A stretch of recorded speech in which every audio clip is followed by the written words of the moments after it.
Good morning from golden city Jaisalmer. আর আজকে হচ্ছে 10th জানুয়ারি। তো নতুন একটা ভোরে আপনাদের সবাইকে স্বাগত। আর আজকে আমরা দেখব সোনার কেল্লা। আজকের দিনটা আমরা জয়সালমীরেই কাটাবো, কিন্তু আজকে আর টেন্টে নয়, আজকে আমরা হোটেলে চলে যাব। হোটেলে যাওয়ার আগে টেন্ট থেকে একটা অসাধারণ সানরাইজের অভিজ্ঞতা সঞ্চয় করলাম। এখন আমরা জয়সালমীরের টেন্ট থেকে বেরিয়ে গেছি আর যাচ্ছি হচ্ছে সোনার কেল্লার উদ্দেশ্যে। সোনার কেল্লা দেখে তারপরে আমরা হোটেলে এন্ট্রি করব। আমি আপনাদেরকে গাইড করে দেব। আর আমি আপনাদেরকে প্রমিস করছি, আগে আপনারা কিরকম গাইড পেয়েছে আমি জানি না, আপনারা এই যে বেড়াতে এসছেন আপনারা খুশি হয়ে যাবেন, এটা আমি আমাদের প্রমিস করলাম। যে আপনারা মনে রাখবেন যে আমরা জয়সালমেরে গিয়ে একটা বাঙালি ভাইকে পেয়েছিলাম, সে খুব সুন্দর গাইড করেছে। আপনাদের মেমোরিতে থাকবে যেন এটাই হলো আপনাদের বেস্ট ট্যুর। আমি আমার মতো চেষ্টা করবো যেন এটাই আপনাদের বেস্ট ট্যুর হয়। এই জয়সালমের রাজস্থানের বেস্ট ট্যুর করাবো আজকের আপনাদের, এটা আমি প্রমিস করলাম। ফাইনালি একদম সোনার কেল্লার সামনে চলে এসেছি। গাইড নেওয়া হয়ে গেছে। গাইড নেবে হচ্ছে আমাদের গোটা টিমে 30 জন আছে, 1500 টাকা নেবে। আর পাটুয়া হাভেলি দেখার জন্যে টিকিট হচ্ছে 150 টাকা, আর সোনার কেল্লার জন্য 200 টাকা, মানে মোট এখানে 350 টাকা টিকিট লাগবে। আর গাইড নিচ্ছে গোটা টিমটার জন্য 1500। 19 শতকে পাটুয়া কি হাভেলি তৈরি করেছিলেন এক ধনী জৈন বণিক পরিবার, যারা পাটুয়া ভাই নামে পরিচিত। পাটুয়ারা ছিলেন বিশিষ্ট ব্যবসায়ী যারা সোনা, রূপা এবং মূল্যবান পাথরের ব্যবসা করতেন।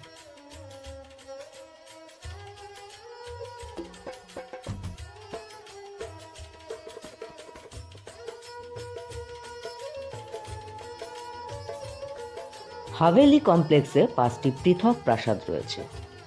এক একজন পাটুয়া ভাইদের এক একজনের এক একটা প্রাসাদ। এর অনন্য এবং স্বতন্ত্র অংশগুলির কারণে এটি ব্রোকেট বণিকদের প্রাসাদ নামেও পরিচিত।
সময়ের সাথে সাথে পাটুয়া কি হাভেলি জরাজীর্ণ এবং অবহেলার শিকার হয়, তবে সাম্প্রতিক বছরগুলিতে এই স্থাপত্যটি পুনরুদ্ধার এবং সংরক্ষণের জন্য প্রচেষ্টা করা হয়েছে।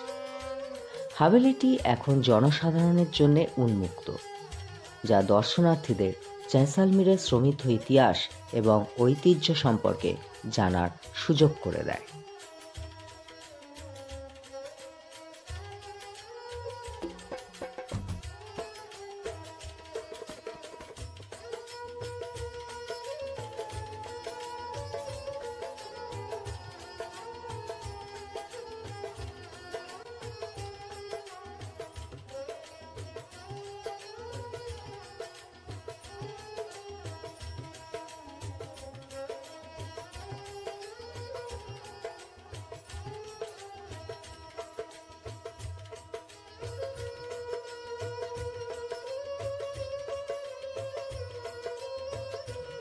জয়সালমীরের অনেক ঐতিহাসিক দুর্গ এবং প্রাচীন স্থাপত্যের মধ্যে পাটুয়া কি হাভেলি জয়সালমীরের দুর্গের পরে দ্বিতীয় সর্বাধিক ঘন পর্যটন আকর্ষণ স্থল, যা এই অঞ্চলের সমৃদ্ধ ঐতিহ্য এবং সাংস্কৃতিক ঐতিহ্যের সারমর্ম ধারণ করে। এটি একটি দুর্দান্ত স্থাপত্যরত্ন যা ব্রোকেড মার্চেন্টদের প্রাসাদ নামে পরিচিত।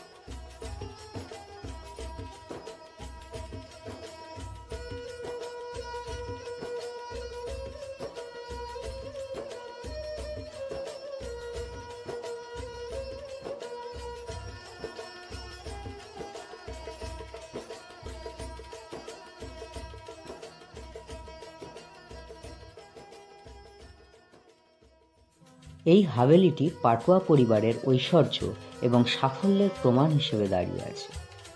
পাটুয়া কি হাভেলির নির্মাণ কাজ প্রায় 5 দশক ধরে চলেছিল, যেখানে 5 ভাইয়ের প্রত্যেকেই তারা নিজস্ব বিভাগ তৈরির কাজ করেছিলেন।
সম্পূর্ণ হলুদ বেলে পাথর দিয়ে তৈরি এই পাটুয়া কি হাভেলি।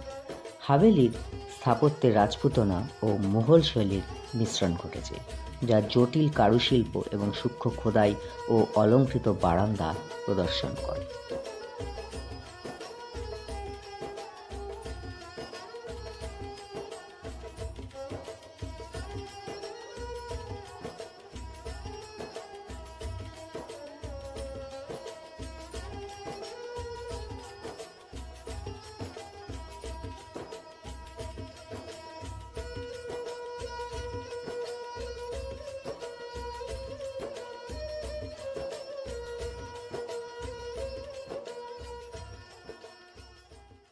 পাটুয়ারা হাভেলি থেকে বেরিয়ে গেছি বা সোনার কেল্লার দিকে যাচ্ছি। আর মাঝপথে এখানে সব অলিগলির রাস্তা, বারাণসীর মতো। মাঝপথে একটা মিষ্টির দোকান, সেখানে রাজস্থানী যেসব মিষ্টি সেগুলো রয়েছে।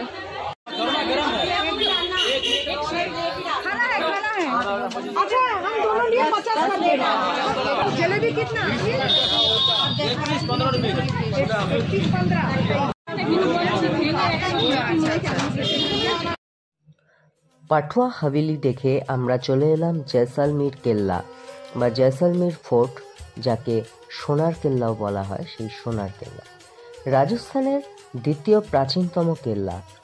থর মরুভূমির বিশাল বালুকাময় বিস্তৃতির মাঝে 75 ফুট উঁচু ত্রিকুট পাহাড়ের শীর্ষদেশে অবস্থিত হওয়ায় প্রথম দিকে কেল্লাটির নাম ছিল ত্রিকুটগড়।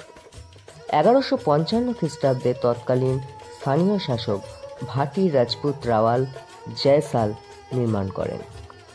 পরবর্তীকালে তার নামানুসারে কেল্লাটির নাম হয় জয়সালমীর দুর্গ। ওটাকে বলা হয়েছে সোনার কেল্লা। সোনার কেল্লা নাম দিয়েছে সত্যজিৎ রায়। উনি 1971-72 মধ্যে একটা বাংলা বই শুটিং করেছিল, তবে থেকে এটার নাম চেঞ্জ হয়েছে কেল্লাটা বানিয়েছিল রাজা জয়সেল দেব। জয়সেল রাজার নাম থেকে সিটির নাম এসছে জয়সেলমের। মের মানে পাহাড়, কেল্লা পাহাড়ের ওপরে তৈরি। পাহাড়কে সংস্কৃত ভাষাতে বলা হয়েছে মেরু পর্বত। রাজার নাম ছিল জয়সেল, পাহাড়ের নাম হলো মেরু। জয়সেল প্লাস মেরু দুটোকে মিলিয়ে সিটির নাম। এই কেল্লার বিশাল বিশাল হলুদ বেলে পাথরের দেয়ালগুলিতে দিনের বেলা বিভিন্ন সময় হলুদ রঙের তারতম্য এক দর্শনীয় ঘটনা। দিনের বেলা তামাটে হলুদ রং, যা বেলা বাড়ার সাথে সাথে সূর্যাস্তের সময় ম্লান হয়ে যায়। সোনালি আর হলুদের বিচিত্র সমারোহে হলুদ মরুভূমিতে জয়সালমীরের কেল্লাটি দর্শনার্থীদের মোহময় করে তোলে। এই কারণে জয়সালমীরের দুর্গ স্বর্ণদুর্গ বা সোনার কেল্লা নামে পরিচিত।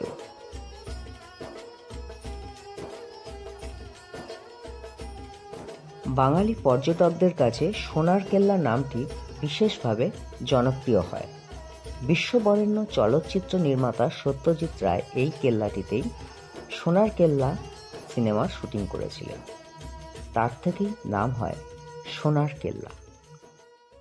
দুটো বিখ্যাত মেলা হতো, একটা দশেরা একটা গঙ্গর। তো দশেরা মেলায় চকটার মধ্যে সেলিব্রেশন করতো, এই জন্য চকের নাম দিয়েছে দশেরা চক। যখন মেলা হতো তো রাজামশাই মেলা দেখার জন্যে ওই সাদা চেয়ারটা এসে বসতো। হোয়াইট মার্বেল সিংহাসনটায় রাজা, আর সাদা পাথরের টুকরোর মধ্যে মন্ত্রী, সিঁড়িতে সোলজার সেনা সৈনিক, আর নিচে গান বাজনা করতো মিউজিশিয়ান। ঠিক সামনে চামুন্ডা মাতা মন্দির আছে। এর আগে পাঠা মহিষের বলি দেওয়া হতো। 1971-72 গভর্নমেন্ট ব্যান করে দেয়, পরে পরম্পরা বন্ধ হয়ে যায়।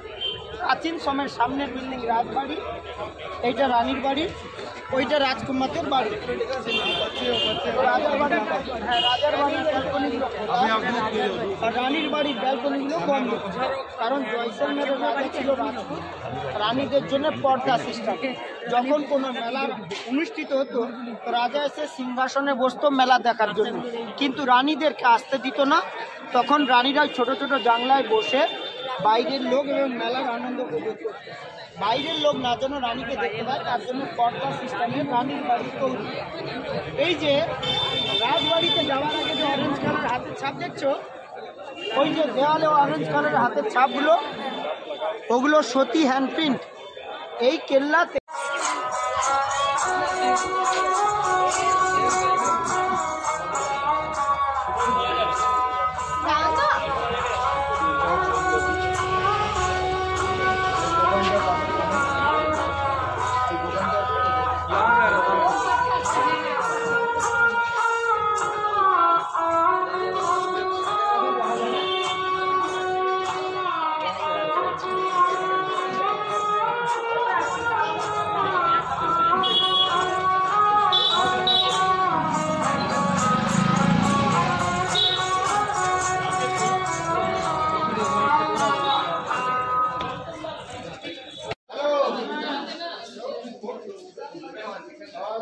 শুনুন,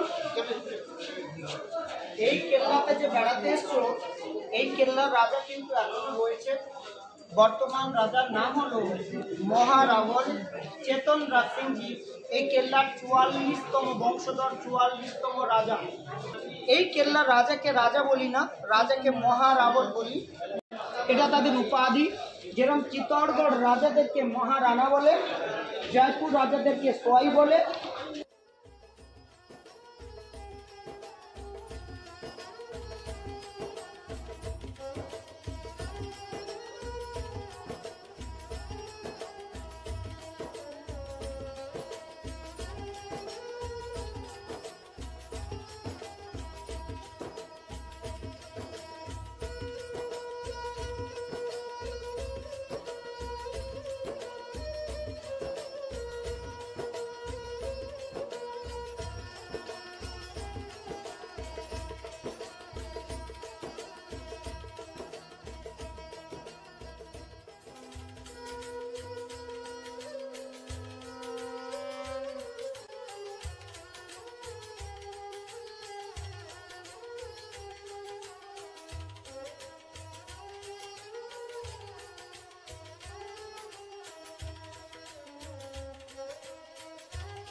600 বছর সময় লেগেছে কেল্লাকে করতে এবং বানাতে। 18টা জেনারেশনে গিয়ে কমপ্লিট হয়েছে। এইভাবে আস্তে আস্তে রাজা আসতে গেছে, আর আলাদা আলাদা নাম থেকে একটা রুমের নামকরণ হয়েছে।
এটা হলো কেল্লার নকশা।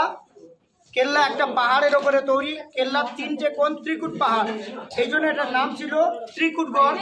পরে এটার নাম হয়েছে সোনার কেল্লা। এই হলো কেল্লার 3টে কোণ। প্রথম gate, second gate, third gate, fourth gate cross করে দশেরা চক, চামুন্ডা টেম্পল, রাজা বসতো, মন্ত্রী, মিউজিশিয়ান, সতী হ্যান্ডপিন। টিকিট নিয়ে দেখে দেখে টপে গেলাম, উপর থেকে ভিউ দেখলাম, নিচে আসলাম। হ্যাঁ, রাজা ঝরকা থেকে রানীর বাড়ি। এখানে ওই মাতাজি আছে, মাতাজির রুম থেকে কোণ থেকে রাইট সাইড করে এখানে লেবলাম। এখানে 4 দেওয়ালে মাঝখানে। এখান থেকে দেখে বেরোবো। এদিক থেকে রাজপুত, এদিক থেকে ব্রাহ্মণ, দুটো জাতিরই লোক থাকে। রাজপুত রাজাদের সেনা ছিল, ব্রাহ্মণ অ্যাডভাইজার ছিল। এরা ছিল নন ভেজ, ওরা ছিল ভেজ। মাঝখানে রাজা রানী মিক্স ভেজ। এটাও একটা জায়গা।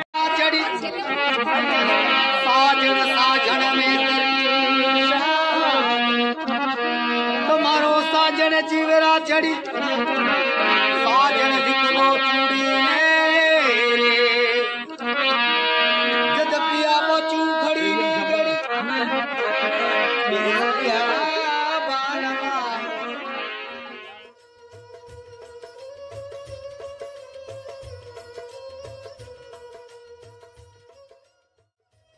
সত্যজিৎ রায় নির্মিত সোনার কেল্লা মুভি থেকেই এই জয়সালমীর ফোর্টের নাম হয়েছে সোনার কেল্লা। আর এই জয়সালমীর ফোর্ট বিখ্যাত হয়ে রয়েছে। আর এর মুখ্য চরিত্রে ছিল মুকুল। এখন আমরা সেই মুকুলের বাড়িতেই চলে এসেছি, কিন্তু একই অবস্থা, মুকুলের বাড়ি প্রায় ধ্বংসপ্রাপ্ত অবস্থায় আমরা দেখলাম।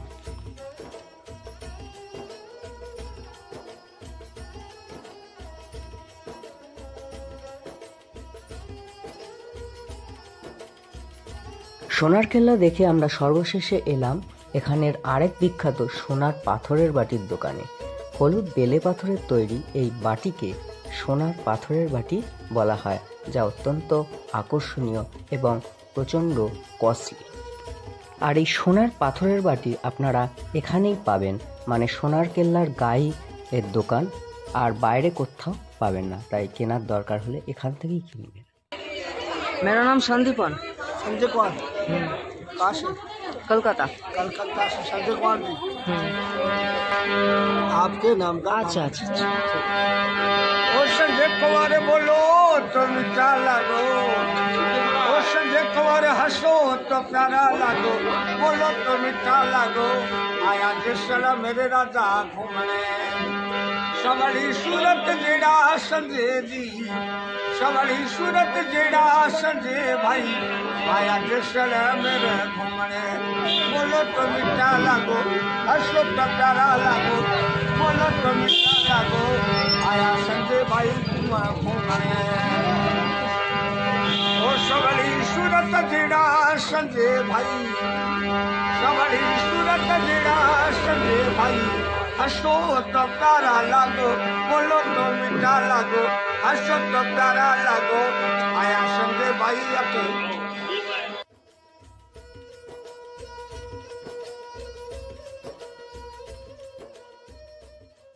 কেল্লা দেখে এখন হোটেলে চলে এসেছি। হোটেলে আমাদের হোটেল হচ্ছে হোটেল ওয়েসিস, মানে আমরা যে টেন্টে ছিলাম সেই টেন্টেরই ওদেরই হোটেল। জয়সালমীরে গতকাল টেন্টে ছিলাম, আজকে হোটেলে থাকবো। তো হোটেলে আমরা এখন লাঞ্চ করব, লাঞ্চ করে তারপর বেরিয়ে যাব। আমাদের গাড়ি আর যাবে না, তো নিজেরা পায়ে হেঁটে আশেপাশটা ঘুরবো।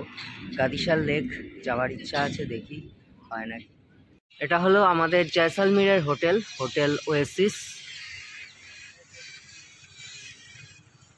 পুরো হোটেলটা স্যান্ডস্টোনে তৈরি।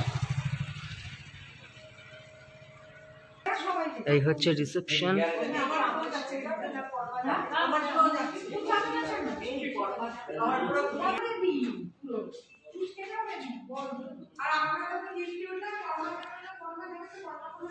পুরো কাজগুলো স্যান্ডস্টোন কেটে, দারুণ হোটেলটা।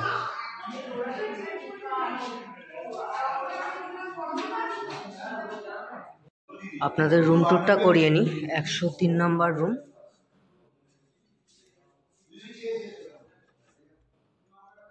এই হচ্ছে বেড, 3 জন শোয়ার মতো।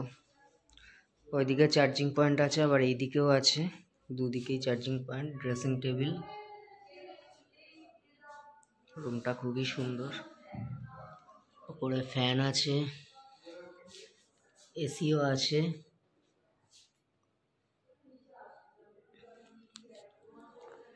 এলইডি, চেয়ার টেবিল আর এই আলমারি। এবার বাথরুমটা দেখিয়ে নিই।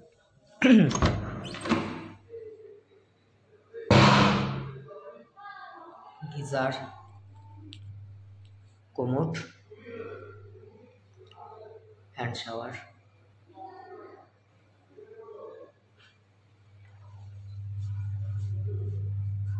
এদিকে আয়না,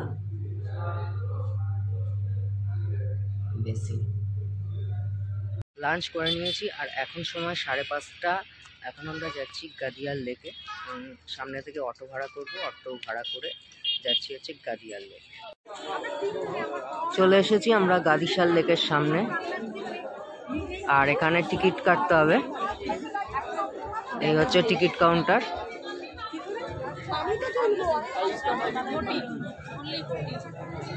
অ্যাকচুয়ালি গাদিশাল লেক দেখবার জন্য কোনো টিকিট নেই, টিকিটটা হচ্ছে বোটিং করবার জন্য। 2 জন, 6 জন, 10 জনের বিভিন্ন ধরনের বোট আছে, আর প্রত্যেকটা বোটেই প্রায় পার হেড লাগবে হচ্ছে, যে বোটেই যাওয়া হোক না কেন 150 টাকা করে পার হেড লাগবে। এই হলো গাদিশাল লেক।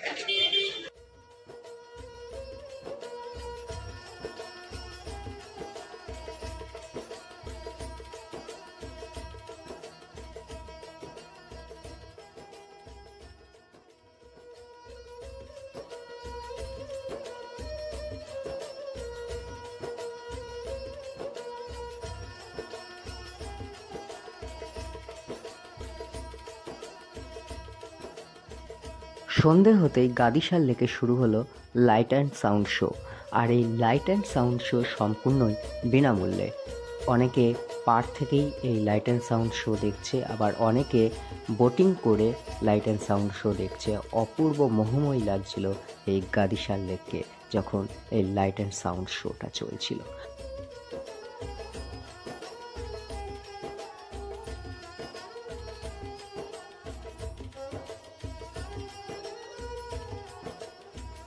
গাদিশাল লেকের এই অপূর্ব লাইট অ্যান্ড সাউন্ড শো দেখতে দেখতেই রাজস্থান ভ্রমণের এই পর্বটা এখানেই শেষ করছি। আর পরবর্তী পর্বে আপনাদের জন্যে থাকবে জয়সালমীর থেকে যোধপুর যাওয়া অনেক কিছু আকর্ষণ রয়েছে। তো দেখতে থাকুন রাজস্থান ভ্রমণের এই পর্বগুলো। ভালো থাকুন, সুস্থ থাকুন, আর সঙ্গে থাকুন দ্য বং মেসেঞ্জারের।